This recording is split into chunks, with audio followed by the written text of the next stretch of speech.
Welcome to Shri academy online teaching classes 2020-21। शुभ प्रभात। मैं नीलम त्रिपाठी आज एक नए अध्याय के साथ प्रस्तुत हूँ। वह अध्याय है काश। तो बच्चों, आइए इस पाठ के विषय में समझते हैं। काश कहानी सत्य घटना पर आधारित एक कहानी है। यह एक विकलांग लड़की की मार्मिक कहानी है। तीसरी कक्षा में पढ़ने वाली एमी हैगरदान अपनी कक्षा में जाने के लिए मूड़ी की तबीन तोड़ते हुए 5वीं कक्षा में एक छात्र से टकरा गई। ऐ छिपकली, देखकर नहीं चल सकती क्या? फिर उसे चिढ़ाने के अंदाज में अपनी दाईं टांग को उठाकर उसी तरह से लंगड़ाकर दिखाया जैसे एमी चलने से लंगड़ाती थी। एमी ने अपनी आंखें बंद कर ली। वह विकलांग थी। बच्चे उसकी हकलाहट और लंगड़ी चाल को लेकर उसका मजाक उड़ाते रहते थे। एमी को इससे बहुत कोफ्त होता था। पूरी कक्षा में वह स्वयं को नितांत अकेला पाती थी। उसकी पीड़ा का भान किसी को न था।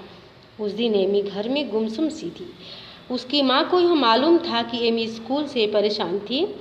श्रीमती पैटी हैगरदान अपनी बेटी एमी की उदासी दूर करने के विचार से उससे बात करने लगी। वे चाहती थी कि एमी उन्हें खुलकर कुछ बताए। माँ ने कहा, तुम्हें पता है एमी, रेडियो स्टेशन पर क्रिसमस कामना प्रतियोगिता होने वाली है। उसमें अपनी इच्छा पूरी करने के लिए सांता क्लॉज को एक पत्र लिखकर भेज सकेंगे। सबसे बढ़िया पत्र को इनाम मिलेगा। मुझे तो लगता है कि जिसके तुम्हारे जैसे घुंघराले बाल होंगे, इनाम उसी को मिलेगा। एमी हंस पड़ी। प्रतियोगिता उसी रोचक लगी। दिमाग में एक विचार के खोजते ही एमी के चेहरे पर मुस्कान की क्षणिक रेखा खींची। वह कागज कलम लेकर लिखने लगी। एमी ने सांता क्लॉज को लिखा, प्रिय सांता क्लॉज, मेरा नाम एमी है। मैं 9 साल की हूँ। मैं सेरेब्रल पाल्सी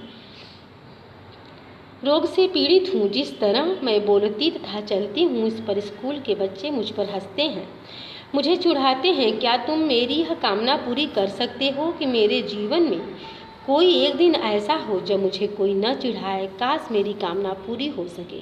एमी।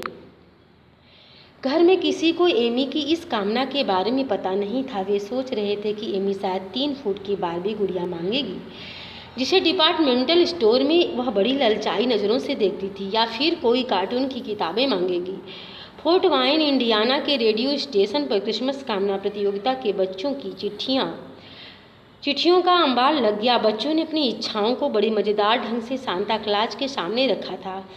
प्रबंधक ली रॉबिन ने एमी का पत्र बड़े ध्यान से पढ़ा। उनका दिल रो उठा। एमी के विद्यालय के छात्र शायद नहीं जानते कि एमी किस तकलीफ से गुजर रही है।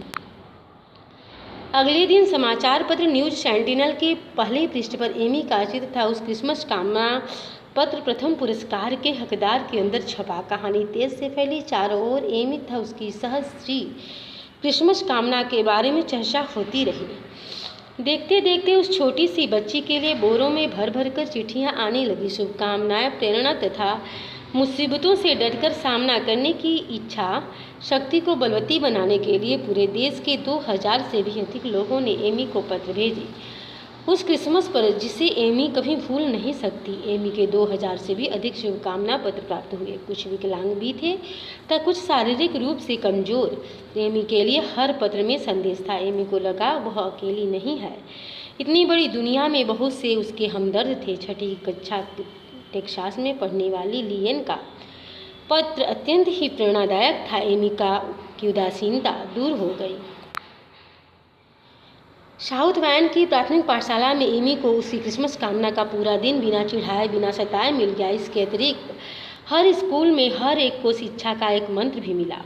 स्कूल के छात्रों व शिक्षकों ने समझा कि किसी को चिढ़ाने पर उसे कैसा महसूस होता होगा, खासकर तब जब वह कोई शारीरिक अपंगता का शिकार हो। उसी वर्ष फोर्ट वाइन के मेयर ने पूरे शहर में 21 दिसंबर का दिन एमी हैगरदान दिवस के रूप में मनाने की घोषणा की। मेयर ने अपने वक्तव्य में कहा, एमी ने यह सरल सी क्रिसमस कामना करके हम सबको व्यापक पाठ पढ़ाया है। काश हम सब इन लोगों के प्रति प्रेम तथा सहानुभूतिपूर्ण व्यवहार कर सकें। अर्थात एल्डी शुल्जा का कहना है कि या हम सभी देशवासियों के लोगों के विषय में भी सोचना चाहिए, हम सभी देशवासियों को भी, कि किसी भी अपंग व्यक्ति का मजाक न उड़ाएं। यदि उड़ा रहे हैं तो हमारी सबसे बड़ी गलती है, क्योंकि ऐसे लोगों के प्रति हमें सहानुभूतिपूर्ण भावना व्यक्त करनी चाहिए, प्रेम दर्शाना चाहिए, क्योंकि उनके अंदर तो वास्तव में पहले से ही बहुत ही तकलीफ़ होती है कि वह विकलांग हैं और उनकी विकलांगता ही उनके विकास को रोक रही है।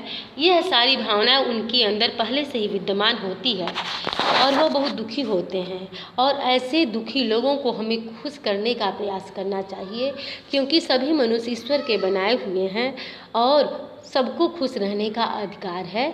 इसलिए यदि हम उनको खुश नहीं रख सकते तो उनका मजाक उड़ाने का हमें हक नहीं है। इसलिए हर व्यक्ति को इस कहानी के माध्यम से प्रेरणा मिलनी चाहिए, कि सीखना चाहिए, प्रेरित होना चाहिए कि हम किसी अपंग विकलांग की कभी हंसी नहीं उड़ाएंगे, बल्कि उसके प्रति सहानुभूति की भावना रखें, जैसे एमी हैगरदान के प्रति अन्य लोगों ने भावना रखी। और समाज में बहुत सारे ऐसे लोग हैं जिनकी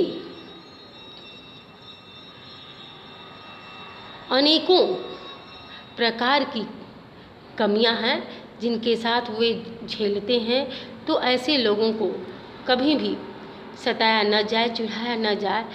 यह लेखक या हम सभी की भी यही इच्छा है कि ऐसे लोगों के प्रति हम सहानुभूति रखें, प्रेम से उनकी भावनाओं को समझें और उनको आगे बढ़ाने का प्रयास करें।